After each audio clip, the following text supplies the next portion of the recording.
Yeah, good morning, everyone, and welcome to today's session on e-invoicing. We are glad to have the experts from Ernst and Young team with us, who are going to guide us through all the introduction about the e-invoicing as Government of India has rolled out this new system in different phases, and it is expected that e-invoicing will be mandated for all kind of business to business transactions from April. So we have our experts with us today. May I welcome Mr. Prashant Raizada, Associate Partner Indirect Tax Services, Mr. Pankaj Jan, Director Indirect Tax Services, Ms. Neenal Agarwal, Manager Indirect Tax Services, and Mr. Karthik Kalra, Senior Consultant Indirect Tax Services. They are here with us. Thank you very much. I would like to invite Mr. Prashant Raizada to open the session, please. Over to you, Mr. Prashant. Thank you, Nidhi, and a very warm welcome to all the participants. And at the outset, I want to thank Indian Exhibition Industry Association for inviting EY for a very important presentation on e-invoicing. E-invoicing is no doubt the talk of the town. One of the biggest reforms or the changes in the compliance that the government has brought in is on e-invoicing. The landscape for India is going to change forever after the implementation of invoicing. The first point that we need to understand here is before we go ahead and discuss on what is e-invoicing, what is the importance of it, how it is relevant to me, what benefit is going to brought to me and to the country. We will take all those things in a sequential manner, but just to start with, the first thing is this a concept not known to the world? Is it something which India is doing and nobody in the world is aware of such a thing? Probably the answer is this is not correct. Worldwide invoicing is a concept which has been adopted by most of the developed countries. In most of the part of the world, e-invoicing is applicable. It may be applicable in a different form. It is not exactly the form the government of India is talking about, but every country, major country which are developed countries, already have this concept of e-invoicing. Now, the point that comes in, if everybody has a concept of invoicing and they are using e-invoicing from decades, it's not that somebody new has come up or something new which has come up, it is there from decades. So, why India is adopting it now? What are the statistics that the government of India have which tells the government that there is a leakage of tax? When I say leakage of tax, the government is of the view that they are not getting the tax which is due to them. There are traders, there are business houses, there are players who are raising the invoice and they are not showing to the government that we are raising the invoice.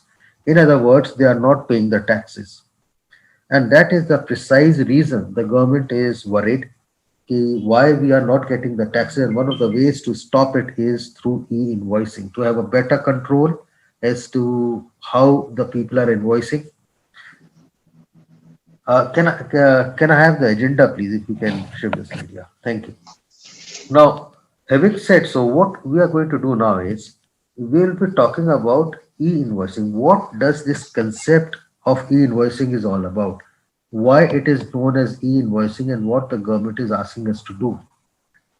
I have given you the background to worldwide. People know about e-invoicing. India is also going on the same path. India is implementing because there is a leakage. Now, once we have completed this concept, now we will go into e-invoicing concept as such. Then we will be talking about how to implement smoothly e-invoicing in a company or a firm. Here, one of the most important thing that we can add is our observations, our experience for the companies which are 500 crores plus, where we have implemented e-invoicing, what type of issues we found out, what type of challenges the firm faced while we were implementing it, and what type of precautions we have to take when we are going to implement e-invoicing. That is something that is very important that we are going to share here. Then we will talking about not only the e-invoicing. When you are going on an e-invoicing platform, we will talk more about how to integrate everything, your GST compliance, your e-way bills, they can be integrated. So at one shot, everything will be done. So how to use the technology to comply with the compliance that the government is talking about under the GST. For that, we have got a tool as well. The EY has got their own tool which helps in integrating everything. That is, you can generate an e-invoice, which is a legal thing to do, an e-way bill, your GST compliance, your return filing, everything can be automized through a tool. The EY has got a in-house built tool which can do everything for you. So we will be talking about what is this tool and how it helps the company. Going forward, we will talk about some of the FAQs. We are not going to take all the FAQs, the only important one, frequent asked questions. So we will take the selected one to which we feel you should know. What is the view of the government? Say, for example, on whom it is applicable. When I talk of aggregate turnover, what does aggregate turnover means? If we are saying the government is asking for an information that has to go to the government portal, what type of information in what format the government is asking? So all those things will be covered in the presentation. Plus anything where we feel you need to go through the FAQ, we will take you to those FAQs which are important in nature. Then we will be talking of the e-invoicing validations. Now, what do we mean by validation is when you are sending the data to the government, somebody needs to check, your software or somebody needs to check whether the data which is going to the government is correct in all sense or not. So there are certain validations that is important, that it automatically checks the data. If your data is not correct, it will tell you the data is not correct. What are the mistakes it tell you so that you can change your data. So those type of things are the e-invoicing validation. So we will talk about the validations as well. And in the end, we will open the session to all the participants to ask your queries to us. So this is how we have built up the presentation for today. And the speaker will be my director, Pankaj Jain. He has got around 13 years of experience and he's a very, very learned guy when it comes to e-invoicing platform. And Meenal works very closely with Pankaj. Meenal is a manager and again, she is an expert into this area. I will request these two people to take the presentation from here. And I've got Karthik Kalra also, who is a senior consultant and he is a very dynamic boy. All your queries which you are going to see will be replied by him online. So you can post your queries and Karthik is going to reply your queries. Although I will be available for the presentation anywhere we require it, my intervention is required. I am already I will be on the call itself. So now I hand over to Pankaj to take from here. Over to you, Pankaj. Thank you, Prashant sir.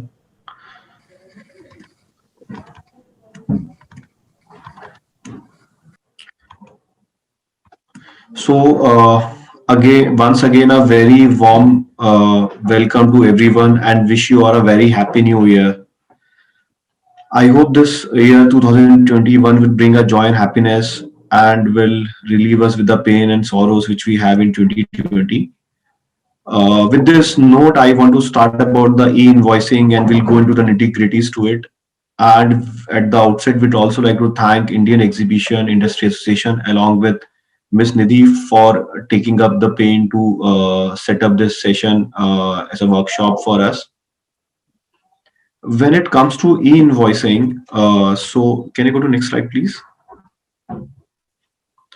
So essentially, there was a earlier notification 68 oblique 2019, which was there in which the government has first time got this e-invoicing concept introduced in 2019. Essentially, as Prashant sir mentioned, that the reason why the government has come up with this e-invoicing platform is essentially because of the fact that there was a leakage in the system which government is aware of, and they wanted that there should be a real-time interaction of the business with the government portal so that there would be no post-facto manipulation of the things. However, being India is such a big economy that government is not able to implement this e-invoicing in once in the they didn't wanted to develop, or they didn't wanted that e-invoicing should be there for all the business houses in one go. Therefore, government has implemented it in the phased manner. First, in a phase one, government has started this e-invoicing for the companies with 500 crore plus turnover, which got implemented from 1st of October. Then government from 1st of January with the notification number 88 oblique 2020, which was issued on 10th of November, has implemented this e-invoicing for the companies the turnover above 100 crores. Further going ahead, government has now decided to get this e-invoicing implemented for the companies with a turnover, irrespective of the turnover, wherever they are having B2B transaction. So from 1st of April, any company doing a B2B transaction would be required to have this e-invoicing in place. So earlier the definition of turnover was important, when this e-invoicing is essentially depending upon the turnover of the company. But from 1st of April, this e-invoicing system would be applicable to any of the company, irrespective of their turnover, when they are doing B2B transactions. Therefore, it is important for any of the business houses to understand what is this e-invoicing, how can we get this e-invoicing done or implemented in our system, and how we are going to print this e-invoicing, or we are going to be compliant with this e-invoicing mechanism. So in the next slide, we have shown, this talks about, as I have already talked about, that in 37 GST Council meeting, the government has come up with this e-invoicing system in place. This e-invoicing system is basically a path-breaking initiative which the government has come up with. Essentially, government wanted that there should be a standardization of the process. The recipient, because at time it happens that the recipient of the goods or the services are not able to get the credit because the vendor or the provider of the services or the producer of the goods does not report the document correctly on the government portal. With this e-invoicing mechanism, what will happen is that the data will automatically go to the government portal at the time of dispatching of the goods or of providing of the services. Because of which, what will happen is that the recipient of the goods or the recipient of the services will be able to see that on a real-time basis on the government portal, accept it, and it will get logged. Accordingly, the credit, which was essentially an issue for any business houses, that they are not able to get the credit because of wrong reporting of the things by the vendor, will not happen. So that is an entire process why this e-invoicing system is going to get implemented, and because of which, what will happen is that the government will also be able to track that which all SACs are there, those who are not reporting the credit correctly or their outward supplies correctly and are claiming the non-genuine credits. So if you go to the next slide,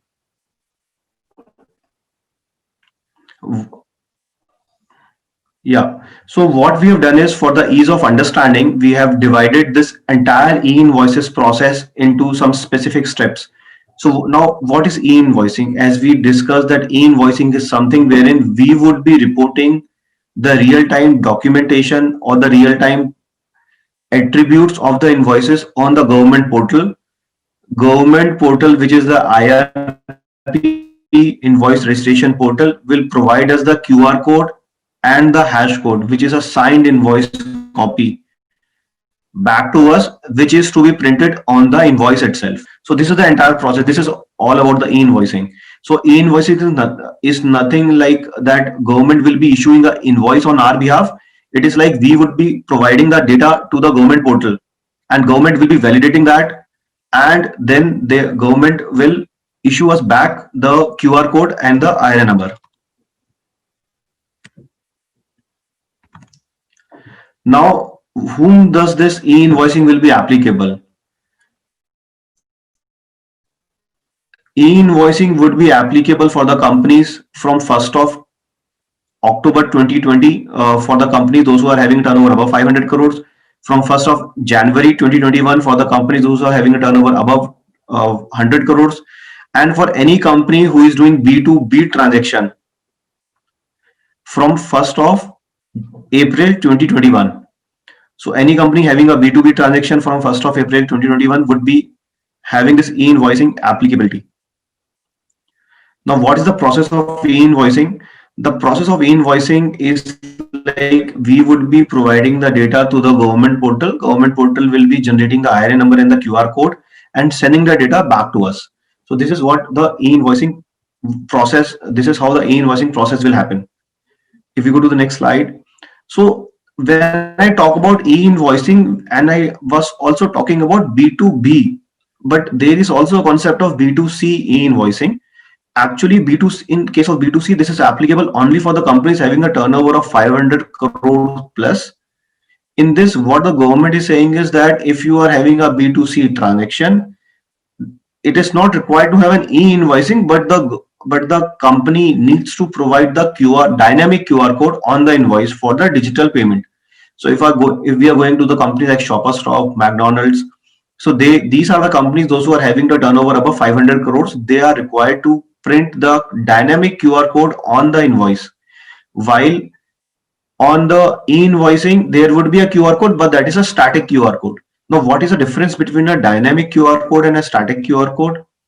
Static QR code is to be printed on the invoice when we are doing e-invoicing. Dynamic QR code is to be printed only in case of B2C transaction, because in dynamic QR code, there would be also a payment mechanism which will happen through this dynamic QR code. So in the next slide, we have given that also. Can you next slide, please? Yeah. So if you see the previous one, ma'am, yeah. So if you see in this slide, dynamic QR code and the static QR code. So if we talk about a dynamic QR code, it's a dynamic QR code is editable and allows additional features such as scan analytics, password protection, device-based redirection, and access management. However, the static QR code or the QR code which is required to be printed on the B2B invoice has some specific attributes, which includes the GSTN of the supplier, the GSTN of the recipient, invoice number, date of generation of the invoice value, number of the line items, HSN code, and the unique IRN number, which is a hash code, which would be generated by the government portal itself. So these are the combination for the static QR code to be printed on the B2B transactions, which is applicable from 1st of April on all the B2B transaction for any of the company irrespective of the turnover. However, in the B2C transaction, the QR code which is there does not require to have the GSTN of the recipient. This is the main difference, because dynamic QR code cannot have a GSTN of the recipient. Otherwise, it will become a B2B transaction, because if our recipient is having a GSTN, it becomes a B2B transaction and not a B2C transaction. So this is the main difference between a dynamic QR code and the static QR code. Static QR code to be provided by the government through their IRN portal. Dynamic QR code is to be an in-house development of a software which the company need to do so that they can have their payment system being managed through this dynamic QR code. Next slide.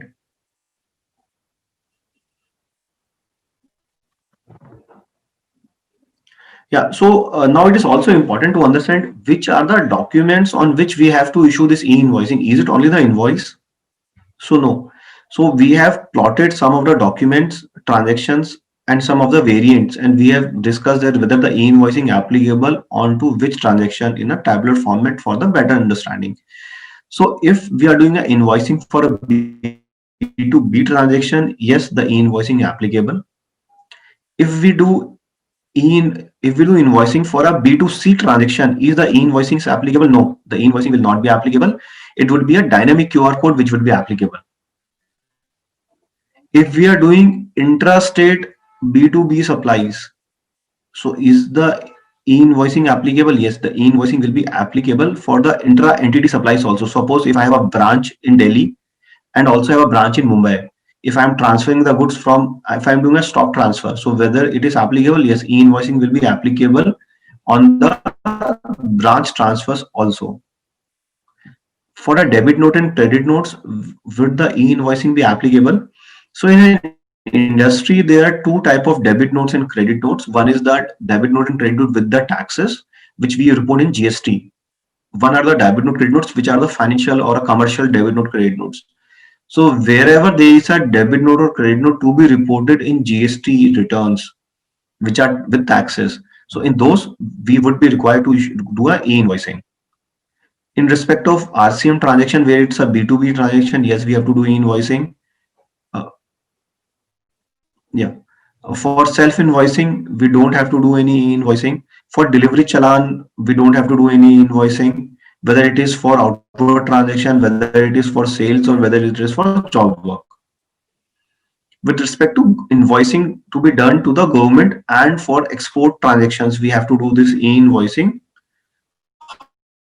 However, for an ISDA transaction where we are distributing the credit to our branches, we don't have to do e-invoicing. So these are some of the documents which we have laid down to have do e-invoicing. Next slide. So now what we have done is we have bifurcated or we have shown in a diagrammatic representation of what was happening before the e-invoicing and what is that which is happening after this e-invoicing. So before the e-invoicing, taxpayer generate the invoice, print the invoice, provide the data on the government portal for generation of e-way bill, and dispatch the goods and report it after the month in GSTR1 and GSTR3B. So this is what we are doing currently when we are not in the purview of e-invoicing. After e-invoicing, the difference would be that now the taxpayer has to generate the invoice. Taxpayer now first of all has to provide the data to the IRP. If you see the first after this e-invoicing, if you see a taxpayer provides the data to the IRP will generate the dynamic QR code, will generate the digital sign of the invoice and the QR code. Once this QR code will get generated, then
We had some issues. So, Karthik, can you take over?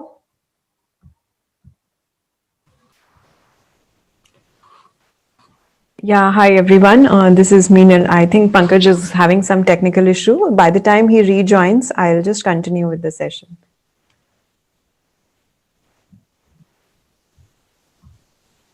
Yeah, so this happens to be, like Pankaj was explaining, this happens to be the most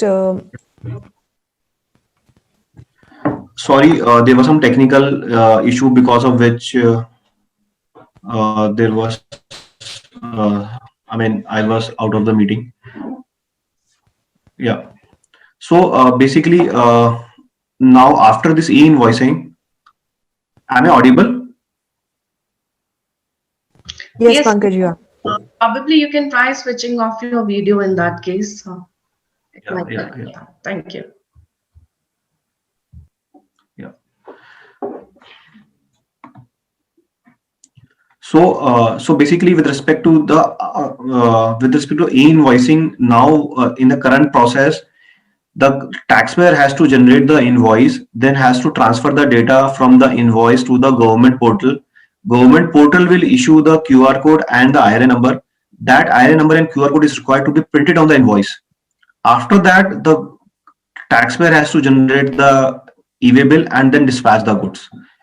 The data will automatically flow from the IRN to the recipient, to the GSTN portal and to the e-way bill portal. And there would be a reconciliation which will happen. So this is the change in the system which was there earlier and which would be there now after this e-invoicing. Next slide. So while this e-invoicing appears to be, I mean, simpler process that we are providing the data on the e-way bill portal. So we could have provided the data to the IRN portal also, and we'll do one more compliances. But why the organizations are more concerned about it? What was the reason why we have been doing a lot of exhibition?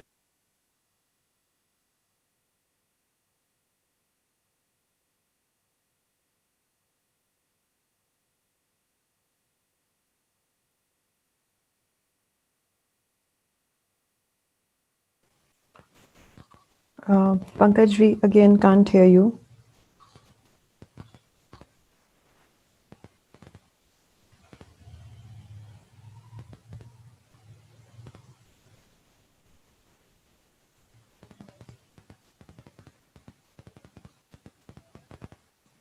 Pankaj, you may try log out and log in again. Meanwhile, Meenal, can you please take it on? Yeah, sure. So on the screen right now is actually the mandatory or the conditional mandatory criterias or the details that are required to be given for the e-invoicing to be generated. So right now also, all of you all are in your businesses are doing your compliances through return filing, and you are sending these details in your GSTR1 in the B2B supply section. But now what the government is asking is that there are a couple of things that you would require to give mandatorily and conditional mandatorily depending upon your transaction of the business, for which basis that information only your e-invoicing would be generated. So a lot of things, when we are sending the return data, it is like a historical data that you are sending after a month. So it's easier for your tax teams and your compliance teams to compile all that data and send it. But when it comes to e-invoicing, it's, as Pankaj was explaining, it's going to be a real-time scenario. So for you to have all this information like tax scheme, supply type, document number, the customer GSTIN, etc., etc., all these things at the time of invoicing itself is now mandatory to be kept and maintained. So the our experience says that companies were actually struggling because their masters to that extent were not as per the government's schemas ask, and all this information was not being getting captured in their ERPs and in their company masters, etc. So because of which a lot of time is required in getting yourself mapped with these things, because unless and until you're going to share all this information, the errors are not going to go away and your IRN and your QR code from the government's portal would not be generated. So that is why this becomes a very important slide for all of us to see when it comes to preparation. So like after this session, if there's something which is like the first thing to do is to see that whether all these mandatory and conditional mandatory fields is something that is getting mapped into your ERPs in the required formats also or not. So it's not just that you should have a UQC mention, but it is also required to be in the same format in which the government has asked you to. So LITRE is not accepted as the UQC for liter. It has to be LTR. So you have to change your masters at the time of invoice creations like that. So that's like the first thing. Next slide, Nidhi. And so on the screen, if you see now, is actually something which is showing you in a digital format that how is the JSON payload which is going to be generated basis your data, which is going to be sent to the IRP portal. So all the invoice information that you are going to upload on the DigiGST portal or on any ASP, GSP, and then further to the government, it's going to go in this sort of a digitally binary code format.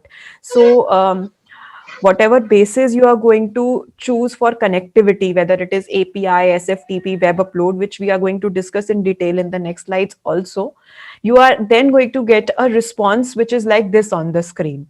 Now, this is like an iron response, which is decrypted by DigiGST, which is the EY tool, but any ASP GSP tool was decrypted, and it is ultimately going to give you these attributes, which is the acknowledgement number, the acknowledgement date, the iron number, the signed invoice, signed QR code, and the invoice status.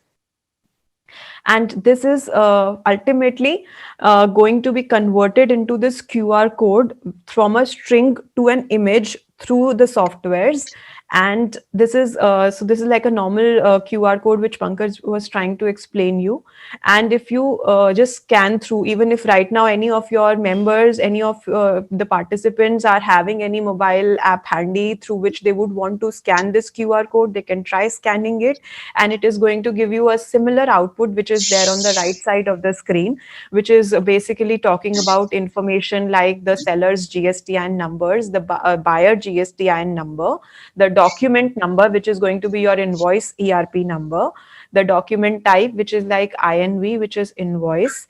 It could be credit note, debit note instead of invoice, as the transaction is, the document date, the total invoice value, the item count in that invoice, the main HSN code, and then finally the IRN number, which is like the 64-digit number starting from 9C on the screen in the last row, ending to this 2263. And this IRN is going to be a combination of the attribute Pankaj was just trying to explain you in the few slides ago.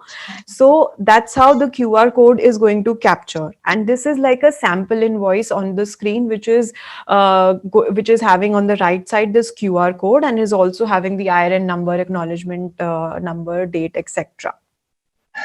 So what government is trying to say is you can continue the way you are invoicing yourself right now, the format, etc., etc. Everything can be continued the way it is right now. What they just require now additionally for an invoice to be a valid invoice in the eyes of GST law, that is to have a QR code and an IRN number printed on the face of the invoice. And for all this, we are so whatever discussion is happening right now in terms of softwares and background is just for that invoice to be made legitimate for you, legal for you.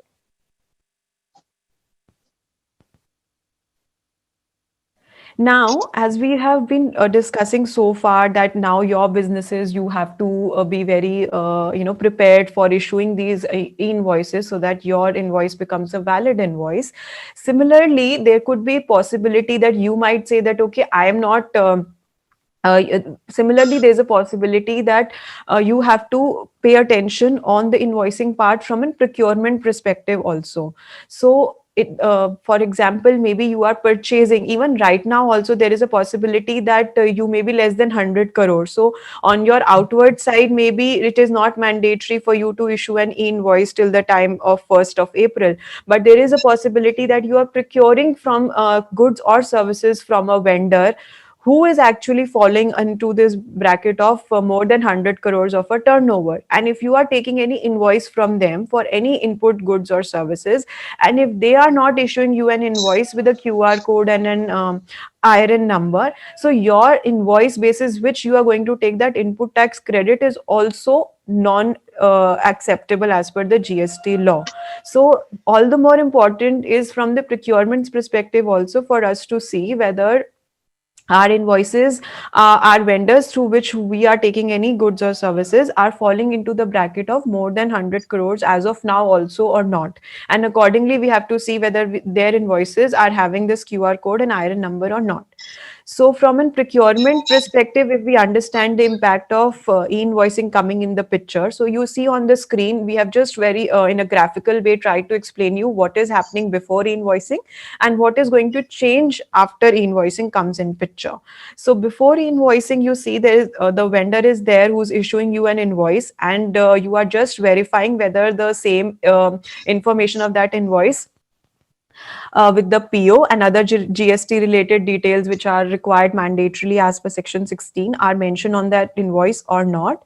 If not, you return it back for the reissuance. If yes, you further do the 2A PR reconciliation that we are doing. And after that reconciliation is done, you are making the payment to the vendor. And if it is not reconciling, then you are sending it again back to the vendor for reissuance or correction. But after invoicing, all this process continues to be there. But what additionally happens is once you receive the invoices from the vendor verified from IRN requirement. So you will have to additionally do a step that whether this vendor is falling into the IRN requirement or not. And then if yes, then you have to further see whether the invoice given is having an IRN number and a QR code or not. And if that's there, you also have to see whether it is a valid IRN number and QR code or not. And after all this three-step verification, then you go for the 2A PR reconciliation. And after that reconciliation is also successful, then you make the payment to the vendor. So there are three levels of further checking and validations which are added in the procurement process also when it comes to invoicing.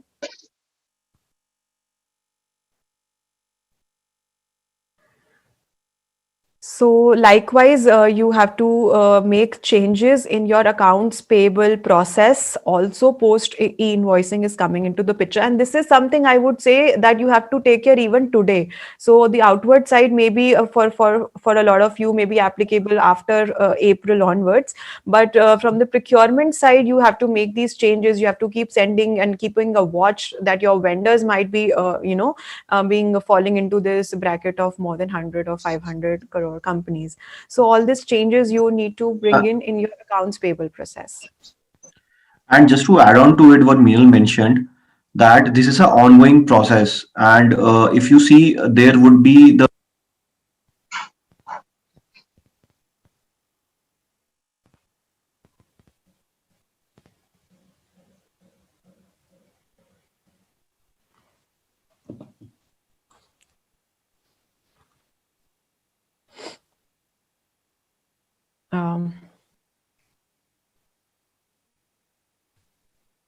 I think Meena, So- just please continue. Yeah. Yeah, so what Pankaj was trying to add on was that it's an ongoing process. So there could be a possibility that maybe today a vendor of yours is not falling into the 100 crores or 500 crores bracket, but maybe after a month he might come into that bracket. So it's not like just at the starting of the year you've done a vendor checking process and it's going to be fine. It's a continuous process that you have to keep checking on, because anytime if he falls into that bracket and he's issuing you an invoice which is not a valid invoice, he will whatever his things will hamper. That's of course for his headache to see, but for you it's very important because your input tax credit becomes at stake. Yeah. So if we talk about the initial steps to be taken for the invoicing preparation, so all of you for a lot of you it might be that from April onwards you have to prepare yourself for invoicing. So what all steps you have to take is, first of all, multiple integration points. So as we have just explained you and Pankaj has explained you in the initial slides, that now the data which you are going to send of your invoice is going to have multiple interactions from the government, right? One is the IRP portal, one is the GST returns portal, and on the other hand is the e-waybill portal. So there are multiple portals through which you have to do an interaction with the government. So a lot of integration points are required. So we have a very robust mechanism to see that there is no wrong reporting happening to any of these portals. ERP changes. So like I was just explaining that your ERP is required to have a lot of changes. One is the changes with respect to the masters, so that all the data which has to be sent is being captured properly.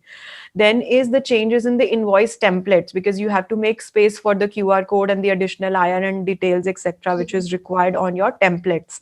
Then is the data storage, access and retrieval practices, because the government is not having any archival system of saving your IRNs generated on the IRP portal. So you will have to only create a data storage process also.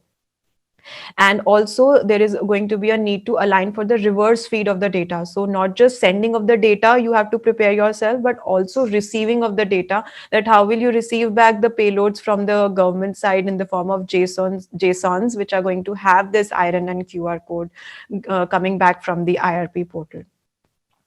Accordingly, you have to integrate your IT systems, because this is actually a mechanism in which the business and the IT teams will have to work together in order to make this successful for any company. Because IT in-house IT team and external IT team, if whatever is required and suitable according to the size and functions of the organization, will have to be taken a call for.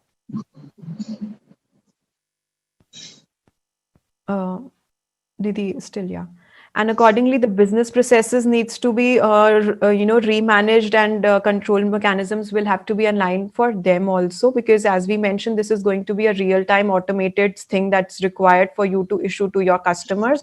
And accordingly, you have to make changes in your procurement vendor programs also. Technology platform, you have to understand not just from an IT's infrastructure. Technology is also from the perspective that how are the capabilities going to be, what mechanism you are going to choose, whether it's going to be APIs or SFTPs or web uploads, etc. So that there is a require, because this requirement is going to be 24/7. Returns, e-bills, everything was historical, but this is like automated and real time, which is required. So and 24/7. You have to have this facility, and accordingly, of course, you have to give training to your organization teams, etc., so that they are able to use this facility, understand how this works, and how to tackle the errors that are going to come, etc. Next slide, Nidhi. Next slide, Nidhi. So now what we have done is practically, because we have been a part of implementing a lot of companies which are more than 500 and more than 100 crores. So we have just figured out some few things which practically are the challenges that were being faced. So you guys are going to have this additional benefit that, all the experiment part has been done on them, and the law by the time it's going to come and being applicable to. And that was the idea also from the government side, that they wanted to do a phase-wise implementation. So by the time it's going to be applicable for all the assessees from April onwards, we can assume that a lot of intricacies which were being initially observed and faced will be available as a solution for us already. So for example, that the challenges like we were facing in form of case one over here is the GSTIN is inactive. So vendors were facing a lot of difficulty while generating the IRN number, because whatever GSTIN number they were having in their records of their customers were actually having a status of inactive on the government's GST portal. Now, this could be for various reasons, like if you remember, government has recently issued a notification wherein they had said that we will change the status of the GSTINs to inactive if you're not filing your returns consecutively for a period of 2 months, or if there's a challenge. So for such challenges, they had, for example, made the GSTIN to be as inactive. Now you are having all the GSTIN number of your customer on records, and you're trying to generate an IRN, but if the status there is inactive, you will not be able to generate an IRN number for that, and it will show you an error. So for all such cases, we had to identify these GSTINs, and we had to go back to the vendor, ask them to file their returns and get their status back to active, and only then we would be able to issue any invoices to them. So we have to keep a track of such vendors also for us. Now the problem here is essentially with respect to, in case of our customers, wherever we are generating the e-invoicing for our customers. So we need to ensure that before we load the goods, generally what happens is that we ask the vehicle to be loaded, and then at the time of loading we issue a invoice, and then we generate the IRN number. So there could be a possibility that while the goods have been loaded into the vehicle for dispatch, but while generating the IRN number, we are not able to do that because the customer's GSTN is inactive. So now, as a process change, before arranging for the dispatch of the goods, we need to check whether the customer's GSTN is active or not. Otherwise, what will happen is that we will load the goods, and then we have to unload those goods from the vehicle again back to the godown. So this is something which is a process change which we need to ensure with. Yeah, Minil.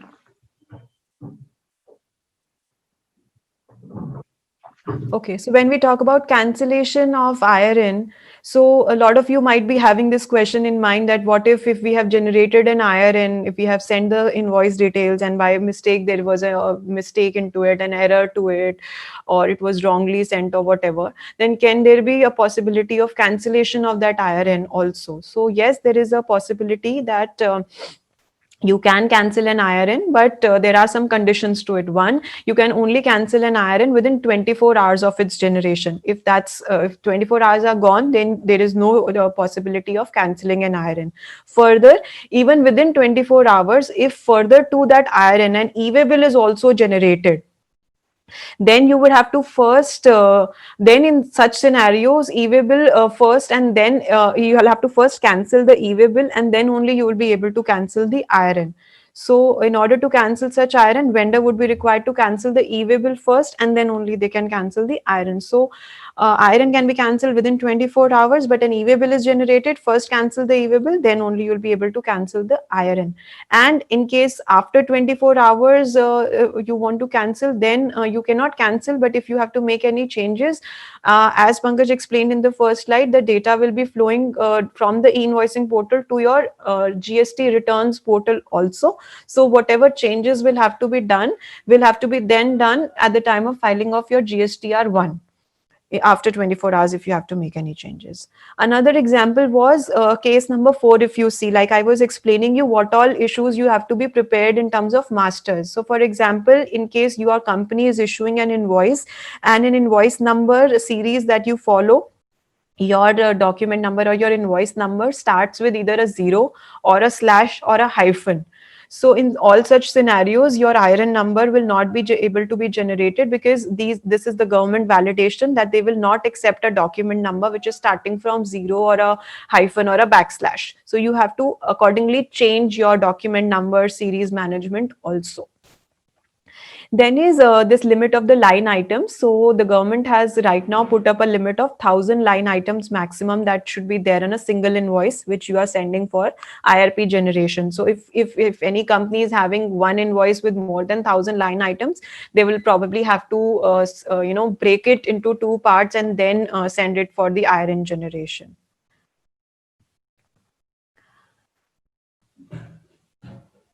Yeah, so like we were discussing about the supplier's GSTIN, similarly is the thing for the customer's GSTIN validation also. So, there were issues like the vendor name, or issues like the legal name of the recipient also. So what was happening was that you are having the name of your customers or your vendors in an abbreviated form, or in a format which is just mentioning their first name of the company, etc.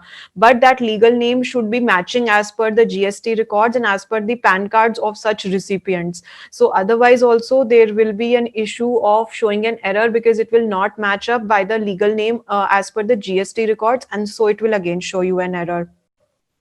So all these masters with respect to your customer's GSTIN validation and the legal trade name also needs to be mapped primarily.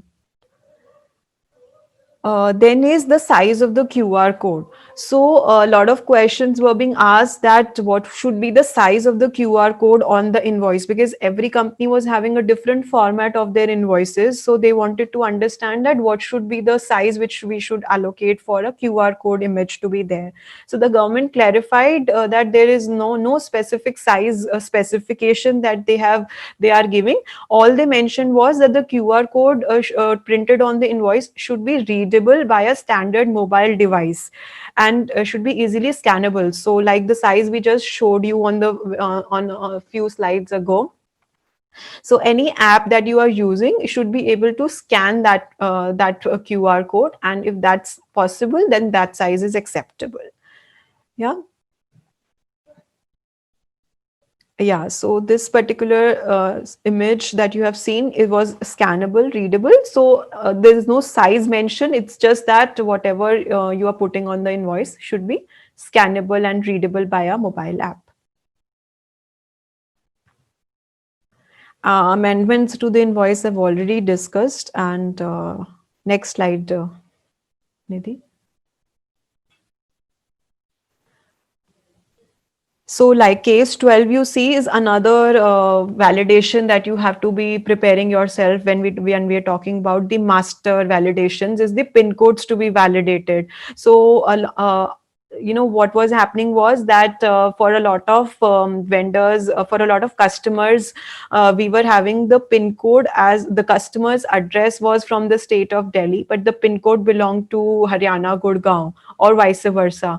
So or the pin code was having a space in between, you know, and it was making and it was then converting the pin code from instead of 6 digit to 7 digits, because of the space after 4 digits.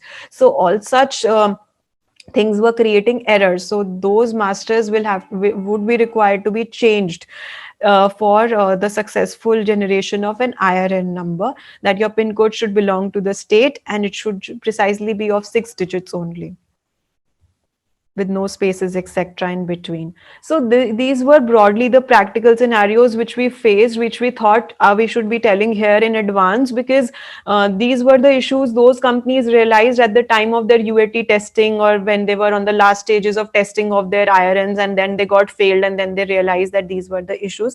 For you, we have already had that experience, so we are aware, so you guys can already start maintaining and updating your masters accordingly. So these were just a few examples, but as per the detailed schema, there is a validation and there is a format of each and every, for even the date, there is a specified format in which you have to share the date. So you have to maintain and update your masters accordingly. Now, moving ahead, as Pankaj explained with respect to the part that it is going to be an integrated business reform that's going to come. So, abhi kya hota hai, a lot of companies are actually doing a standalone e-way bill through the government's portal, and a standalone return filing through any of the softwares, or even through the government's offline utility, etc. But after e-invoicing has been introduced, the government in itself is propagating and suggesting that this data is going to go to the e-way bill portal also directly, and it is going to reflect to your GST returns portal also directly. So in such a scenario, we will have to look for a solution which is actually integrating these three from an ERP perspective also, so that the time of updating all these details again and again is reduced. So likewise was the e-way bill, and like now in this slide is a standalone return filing that you are doing right now, where you are filing your GSTR once, you're doing your 2APR reconciliations, and then you're filing your 3Bs on the month of 20th, and accordingly if there is any other returns applicable to you like ISD or TCS etc, and then you're doing your annual compliances 9C. So this is the entire compliance framework you're following right now, but with e-invoicing coming up, all this is going to get linked to each other. So no standalone business is something which is recommended even by the government and even by us from a taxpayer's perspective. And keeping this in mind, with the kind of process and the kind of things that has to be required to be done in the background, so typically basis our experience, we have just given in this slide a tentative timeline in which we say that any organization would be able to implement this e-invoicing in an integrated manner is around 8 weeks. So that's the tentative timeline. We have seen the companies taking that much of a time to go live. And if April is something that we are foreseeing for all of us to go live, then precisely the reason we are doing this session today for all of you all, so that you are aware that it is a time consuming activity, and we need to start understanding these issues ASAP and start implementing the same. So when we were discussing this project plan, and I mentioned 8 weeks, what exactly is the activities required to be done in this 8 weeks is there on this slide now in this six steps. I'll just briefly touch upon them. And so first of all is the pre-study of the organization's process. So like I was just mentioning, we have to understand that on what all of your transactions e-invoicing will be applicable and what all e-invoicing will not be applicable. And then we also have to understand the different type of transactions basis which we understand that what all will be the mandatory fields applicable to you for invoicing and what all will be the additional conditional mandatory fields which is required to be mapped for your type of transactions. And then we have to understand the masters, where all are the master gaps. Then we have to understand how is the IT setup, which ERP you are using, how compatible that ERP is with the different technologies that we are having as a solution. What are the understanding gaps? What is the level of your IT infrastructure team? What is the level of your business team? What level of training they would require, etc. So we understand all that level in the pre-study organization process. Second step would be once we've understood all this information, we will go to the API integration part, in which we understand and we figure out a connectivity platform. Connectivity platform basically means that when your ERP, whatever ERP you're using SAP, say for example, if that ERP you are using, that has to be connected through the government's portal, and in between there has to be an ASP GSP like the EY's DigiGST solution. And for your SAP to interact with DigiGST and DigiGST to further interact with the government portal, also there has to be a electronic medium. That is we call as the API or the SFTP or the web upload. These are the different technology mediums through which we decide that we are going to communicate with these different softwares or ERPs. So that we first of all decide, then accordingly we integrate your data to our formats in which it will be sent, is required by the government. So your data will have to be extracted and formatted in that format. After that is done, we do the UAT. UAT is basically doing the testing in an testing environment, your live data into a testing environment, so that you understand that whatever experiments that you want to do, what you want to understand the entire process. So it's like a virtual testing environment created for you, in which you can generate your invoices. It's as similar as the live process, but it's just for the testing phase that we give you a platform to test, train yourself, test your scenarios, remove all the errors, so that when you are actually moving into the production environment, in the live environment, you are not having any errors or any issues. And after that, once you are comfortable in the testing environment and you are satisfied, you give us a UAT sign off, and then we take you to go live, and you are able to generate your invoices and your e-bills and your returns through the DigiGST portal. And finally is the post go live support, in case you are facing any challenges even after you are live, in case of any new errors, or they are imparting of any trainings to your members or your teams, or if there are any changes done by the governments and time to time, then implementing those changes to your systems accordingly. So that's the detailed activity project plan that's required to be done. And so we mentioned it takes around 6 to 8 weeks for any company to go live. Now, a lot of you might be having this question that why should we go for an integrated solution like DigiGST is one of them. Why not we use the offline tools available for the same? So for that, we have just given you a snapshot here, to understand that how it is practically more useful to use any of these integrated solutions rather than the offline tool. For example, GSTR1, if we talk about, so what we are right now doing is that you might be going to the government's portal, and from even if you are a company who's having say 5 registration, you will have to go to the GST portal each time and you have to log in from each of these registrations individually, and then only you have to have the access and you file your returns. Now through any of these integrated solution, the benefit is you'll just have one single login ID and password for a user, and you will be able to access all your GST registrations from that particular one login ID password only. So you do not need to maintain and remember different login ID passwords for different registrations. Further addition to it is also this, that through the EY's integrated solution, additional option is that you do not even have to have different login IDs for different portals. So for example, right now, a company, going back to the same example, if a company is having 5 registrations, for return filing, they have to log in through 5 different login IDs and password into the GST portal. For e-way bills, they further have to maintain additional 5 login IDs and passwords to go to the e-way bill portal. But with integrated solution, like I said, one login ID and password for all registrations and for all services also. So e-invoicing, e-way bill and returns, all 3 services you can access through that one login ID password only. So the dashboard is going to be like that, that all and everything you can just view through that one login ID and password only. And from backend, it's going to be connected with the government's portal.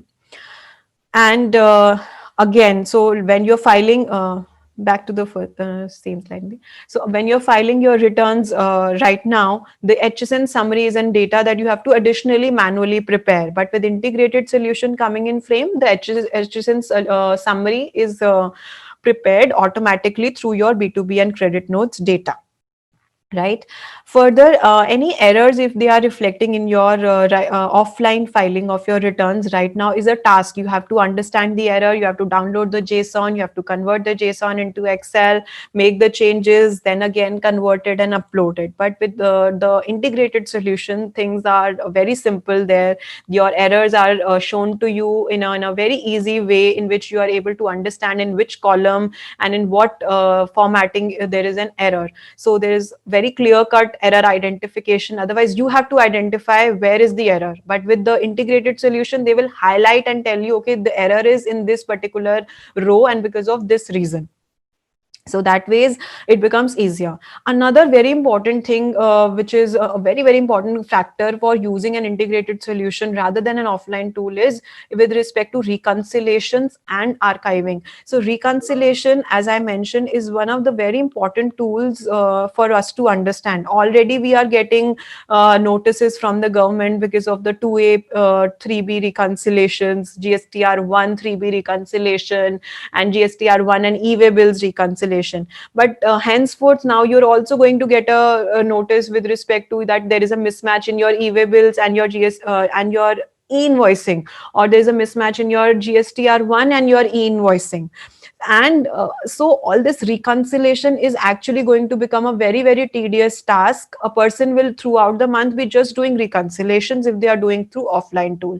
But if you're doing through an integrated solution, all this is just available as a click of a button, and that too on a real-time basis. It's not like on a month end you will be able to just do a reconciliation. Anytime you have to just click a button, and till that Y2D basis you will be able to have a reconciliation report of all these different scenarios that I just mentioned available for you.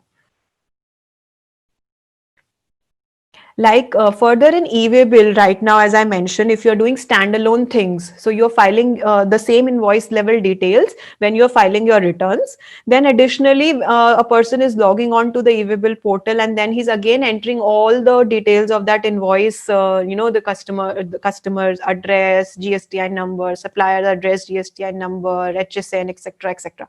But now if you're using an integrated solution, the part A of the e-way bill would not be required to be manually punched, because that information is already fetched through the e-invoicing section, and you are just required to manually punch, if at all it's not maintained in your ERP, just the transporter details with respect to the part B, and your e-way bills are going to be generated.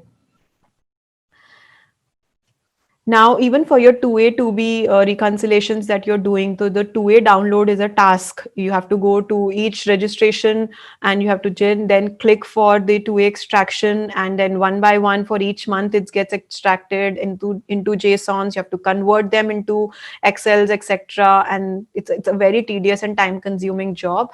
And that is the reason it becomes difficult for companies to do this 2A PR reconciliation on a monthly basis, which is now becoming mandatory with the new GST rules for doing this reconciliation at the time of filing of returns. So like I said, not just 2A, 2B or PR reconciliation, all 10,000 different reconciliations that I just mentioned would become easier if we have the integrated solution over the offline tool. Next slide, Nidhi.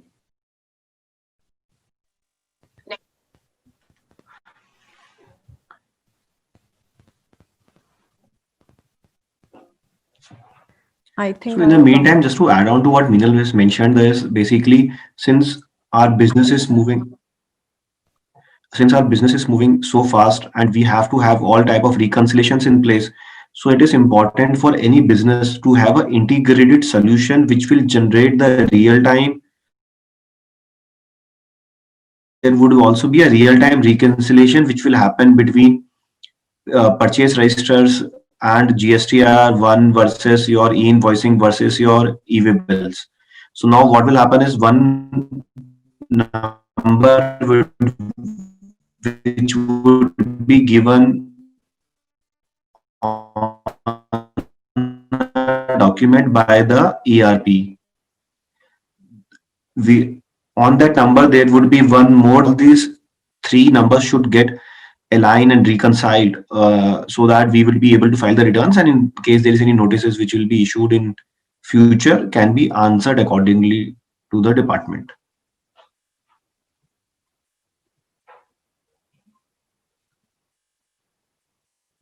Yeah, Neil, go ahead. Yeah.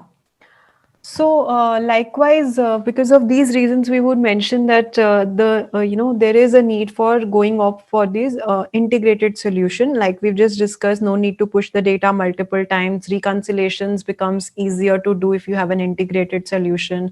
Access login is that different government portals you don't have to log in at one point of time, and because the solution comes up with beautiful dashboards which are giving you very meaningful reports also. So a lot of decision making from from the management's perspective in terms of MIS etc. also becomes faster and easier, and with full transparency you have all the data available. And responsibilities that you can get access there with the user access with proper controls like organizational, according to the organizational hierarchy, the access and the controls can be given to the different users, and which would of course help in a better internal control overall because you are on one solution. So, and it is of course going to make your life easier and faster, and with this so much of an automation, the chances of errors coming up are also going to be reduced, because there are going to be a lot of validations across these levels of solutions. So any errors or any issues, they're going to be highlighted to you very easily. And okay, we go back. So we've already discussed a lot of previous slide, Nidhi. So we've already discussed a lot of these benefits. I will just add on to a few more additional over here. That's like point number 8 here, that when you are on an integrated solution, your annual returns also becomes easier, because they are also having all the data there itself. So GSTR 9(9)C also becomes easier to be captured and prepared, because that manual effort is also saved, which has to be done otherwise manually. We have to prepare GSTR 9 separately, or we have to keep archiving. So the government's portal is not having any archiving mechanism. Government ERP portal is just having 1 day's buffer where you can download the IRNs generated just for the previous day. For any data beyond the previous day, you do not have it on the government's portal. So you have to have an integrated solution which is keeping all these IRNs available for you, so that after a month or so, or even after an year, when you require it for any government's reconciliation or any notices or any assessment purposes, or for your internal controls, you have that data available with you. Next slide, Nidhi.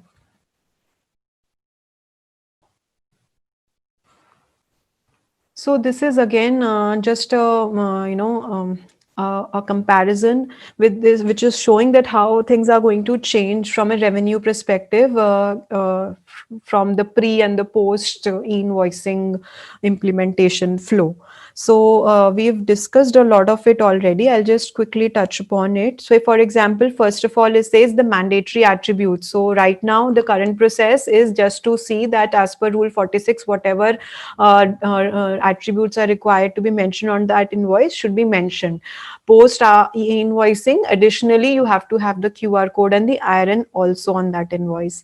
With respect to data reporting, the process right now is that you are filing your GST returns at the month end, and you are generating e-way bills before the starting of the movement of the goods.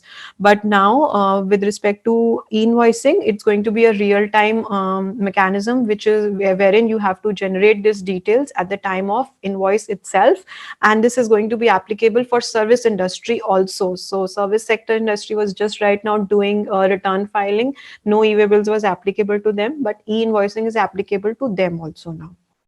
Reconciliations, right now we are doing 2APR reconciliation, GSTR1 versus e-way bill reconciliation, and GSTR1 and 3B reconciliation. Now there is going to be additional leg of reconciliation wherein it would be IRN versus GSTR1 versus e-way bill. So that's like additionally which is required. Now, document number, as I mentioned, initially it was just required that the document number was assigned only when the final invoice was posted in the ERP system. For the generation of IRN, document number is an important, like it's a major mandatory field which is required to be there at the time of sending of the data for IRP generation, IRN generation. So data extraction and sharing. So for GST compliances, that is returns, the data was extracted manually also, or in the offline utility also, and then it was sent in the outward schema file. But for IRN, there is a, like I mentioned, there's a 239 columnar format which is required, in which the data will be required to be given to us. And then on a real-time basis, all this interaction is going to happen. Document signing, again, digitally signed documents were being used, invoices were being used. Now, additionally, we were required to have a QR code and IRN on them. Next slide, Nidhi.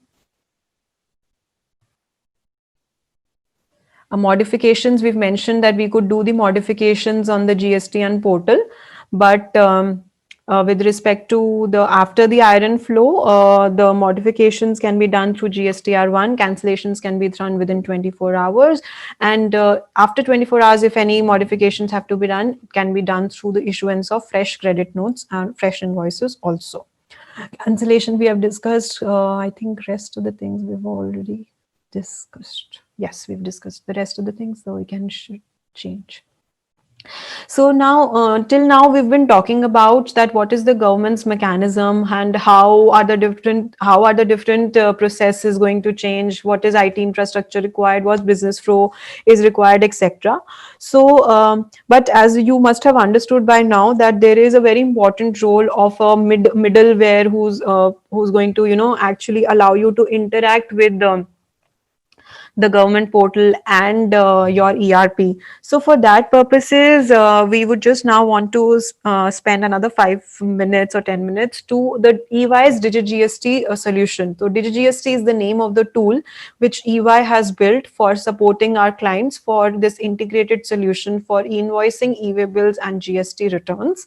And of course, it is something which is having all the functional features that we have just discussed in the previous 3 slides with respect to single login ID password, single dashboard, single web page access, single file to be uploaded for the compliance of e-way bills, returns, and e-invoicing, and great more than 200 validations on the data that is to be shared, giving you the facility of all these reconciliations available on the same dashboard, giving you the facilitation of master validation of your customers and your vendors GSTINs and the HSN numbers. And on a YTD basis, all the information is available there. It's giving you archiving facility on our portal, and it is going to be updated as per the government's changes on a time to time basis, without you and your IT team getting into any hindrances. And it so that's how it is. With respect to security features, it's an ISO certified security management system is there. There's like 24/7 monitoring happening to your data, etc. There are layer based security controls which are there, and there are role based access given, and there are IP wise whitelisting features, etc. So it's a very secured feature, and your data is nowhere getting leaked, and it's very safe and secure. So this is the slide which we've already discussed previously. Now we've just entered this part wherein you see that there is an ERP system, which is going to be your system, like your SAP or Navision, whatever ERP you are having. Then it's going to be the integrated EY DigiGST solution, and then going to be the government's NIC or the GSTN portal. So that's how the data is going to come from your ERP system through either API, SFTP, or web upload method. It's going to get validated, checked for any errors, correction done, etc., etc. Then it's going to go for invoicing validation, and it's going to go for returns. It's going to go for e-way bills by interacting with the government's IRP, GST, and the e-way bill portal. And finally, it is going to give you a reverse feed, which is going to be in the form, which is going to have the information like IRN QR code, digitally signed invoice, any errors in case of errors, acknowledgement number or acknowledgement date if it is processed. Next slide, Nidhi. So you have to have a choice of technology, which you have to understand with your IT team, basis the capacity of your IT team, basis the requirement of business, whether they want real time or whether they are okay if the invoices are, getting generated in an IRN in a batch time of say 10 minutes, 15 minutes, 5 minutes, or whether, the number of transactions and the IT infrastructure is okay with a web upload mechanism. So APIs, SFTP, and web upload are the 3 choice of technology which a client can use to interact or to send the data from their ERPs to the DigiGST solution.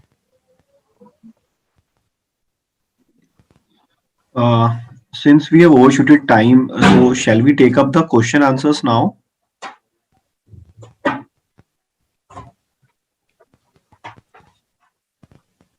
One of the questions which was on our chat box, I have replied to that, wherein they were asked, wherein it has been asked by Mr. Pradeep Tiwari that what would be the how B2B transaction and how would the B2C transaction and how to be bifurcated.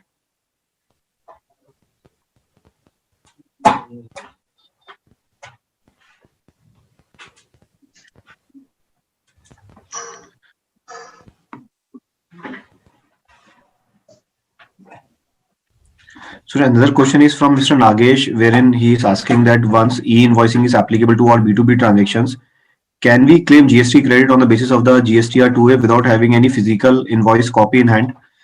So while the intent of the government is that after this e-invoicing will happen in place, there would be no requirement of the invoice copy. However, there is no as such change in the GST law which debars you or which provides that there is no requirement for the invoice copy to be there with the recipient while claiming the credit. So we have to have this invoice copy till the time law will get amended and there would be a settlement of this e-invoicing process which would be in place.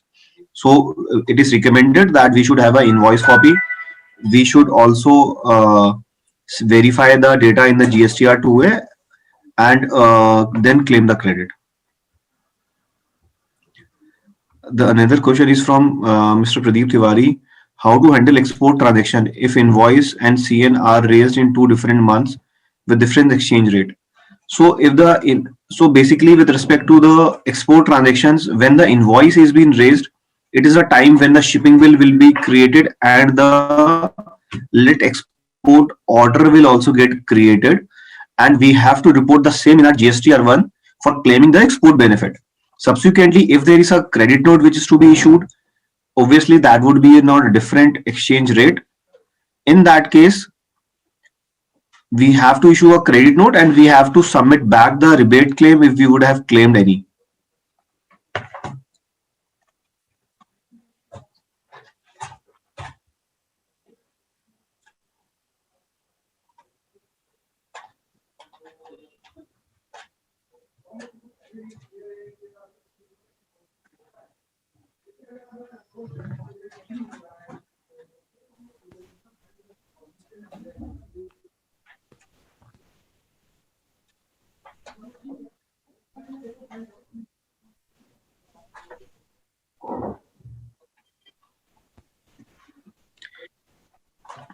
Any questions? We would be happy to answer them. Nidhi ma'am. Okay, we got one No, more I think question in that's which great. Yeah, please carry on.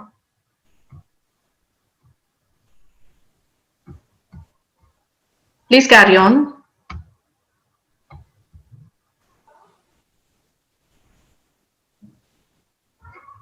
I think Pankaj, we've again lost your voice. So there's this question from Mr. Kashinath, who says that if his customer name as per legal name is mandatory, the IRN portal will validate the data within GSTN number. So yes, sir, exactly what I was trying to show you in one of the previous slides as a case. So yes, you need to update your customer's name as per the GSTIN certificate of theirs, because that's one of the validations. So to all the viewers, all the participants, please send us all the questions that you are having in the chat box right now, because we've more or less covered the things. Now we can just invest the last 5 minutes on your questions. In case there's anything which was not clear or you further need a clarification, please feel free.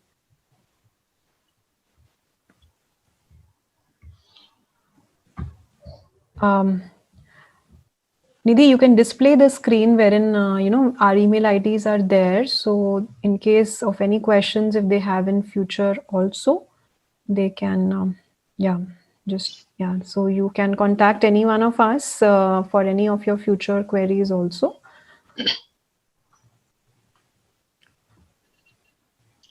So thank you so much. I think it was a wonderful session and gives us all the insights that how we have to be prepared for this next transition in the GST systems.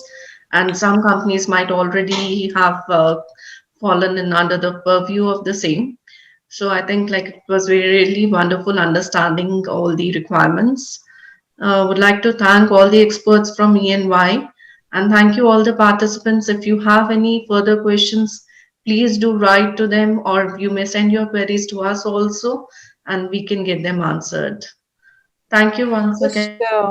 I just want to add on one more thing for all benefit of all the participants and with your liberty and permission, Nidhi, Sure, that we would be happy to, offer our services to your members. Like we've had an association now with you as an Indian Exhibition Industry Association. So any of your members would come to approach us. We would be, happy to offer them a better discounted rates just because now we have an association with your organization. So any of your members, we would want to extend a benefit of being your member, and we are having an association with you. So any member, because it could be a possibility that if you might come to us independently or if you come to us as member of IA, then you would definitely be on a better scale. So that's also something we would want to mention here. Thank you, Meenal. That's really a great gesture. Would you like to highlight that further or like people can approach you? Yeah, they can approach us because that would really depend upon case to case basis. Every company is having a different setup and transaction and complexities. But definitely, just the point that I wanted to just mention over here is that we are definitely looking forward for a better proposal for all your members. Thank you very much. That's really a kind gesture. Thank you. And we look forward. I missed on your voice, Nidhi. Thank you so much. That's a wonderful gesture. And we really look forward to a continued association with your organization for the benefit of our members. Likewise, likewise. Thank you very much. It was a pleasure being here, and we hope we've been able to add on value to the topic and to your queries. And please feel free to get back to any one of us for any of your queries in future. Thank you once again, Meenal. Would like to thank Mr. Prashant Raisada, Ms. Meenal Agarwal, Mr. Pankaj Chand, and Mr. Kartik Kalra once again for all the time you have spent in explaining all the requirements of the e-invoicing system. And we really hope our participants had some good takeaways from the session. And we'll continue our association. And in case we have any further queries, we'll come back to you. Thank you, Sure. everyone.